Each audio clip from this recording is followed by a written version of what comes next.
तो गणपति कौन है? गणपति है कौन? 3 प्रकार के गण हैं, ठीक है ना? देवता गण, ऋषि गण और राक्षस गण। जब आप कभी कुंडली मिलाने जाते हैं, जब किसी का विवाह तय होता है, शादी तय होती है, तो कहते हैं ना कि गुण मिला लीजिए वर और कन्या के। तो उसमें पंडित जी आपको बताते हैं कि ये राक्षस गण है, ये देवता गण है, कि ये मनुष्य गण है, ऐसा बताया जाता है। तो शायद राक्षस और देवता, इनकी शादी नहीं बनती, मतलब शादी हो जाती है तो कलह रहती है, कभी जीवन में खुश नहीं रहते, क्योंकि राक्षस और देवता का कोई मेल नहीं है।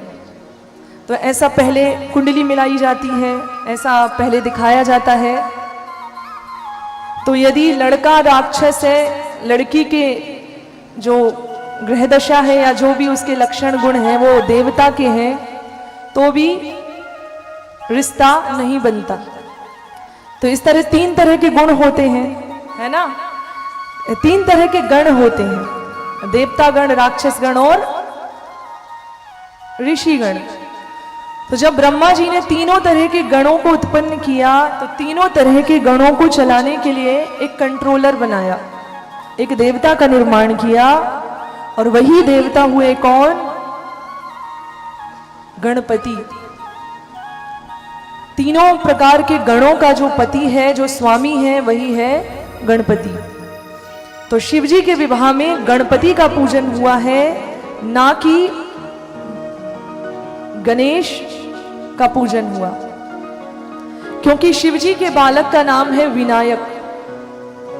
पार्वती जी के विनय को सुनकर जो प्रकट हुए उन्हें हम कहते हैं क्या? विनायक। पार्वती जी को श्राप लगा था कि किसी भी संतान को जन्म नहीं देंगी। एक कबूतर का श्राप लगा कि आप किसी संतान को जन्म नहीं देंगी। पार्वती जी ने भी श्राप दे दिया कि जाओ, तुम्हारा भी कोई घर नहीं होगा। तो पार्वती जी के श्राप से आप जानते हैं कि कबूतर का कोई घोंसला नहीं होता। बताइए, कबूतर घोंसला बनाता है? जोर से बोलें आप, बनाता है नहीं बनाता?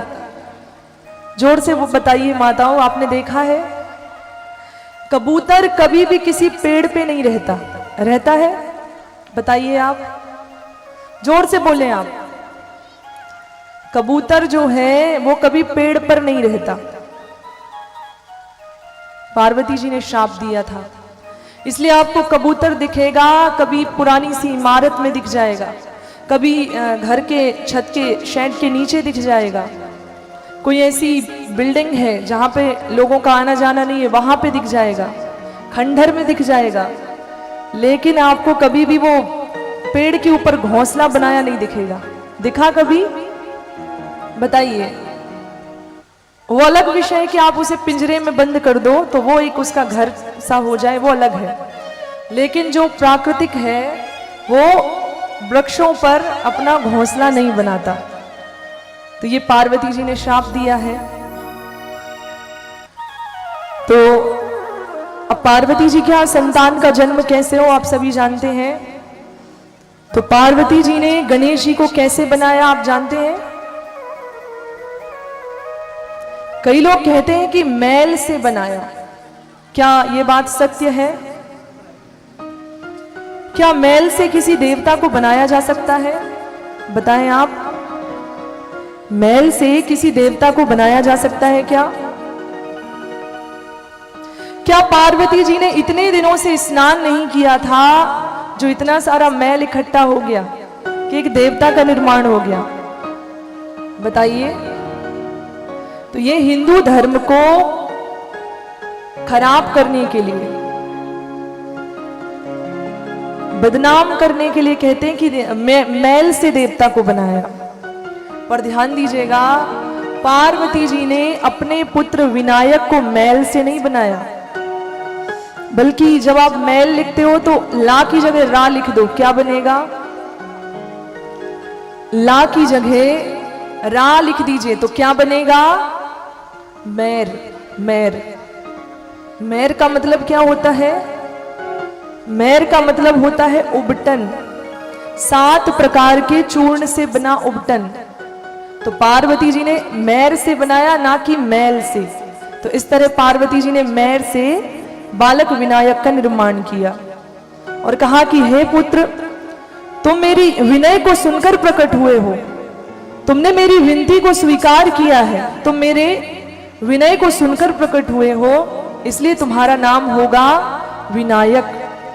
बोलिए विनायक भगवान की जय। इस तरह नाम पड़ गया क्या? विनायक। तो आप सभी समझ सकते हैं। तो शिव जी के पूजन में विवाह किसका हुआ? शिव जी के विवाह में पूजन किसका हुआ? मुनि अनुशासन गणपति पूज्यो शंभु भवानी। तो शिव जी के विवाह में पूजन हुआ गणपति का, और गणपति ब्रह्मा जी द्वारा उत्पन्न किए हुए एक देवता का नाम है। इस तरह गणपति का पूजन होता है। बोलिए गणेश भगवान की। आगे चलकर वर्णन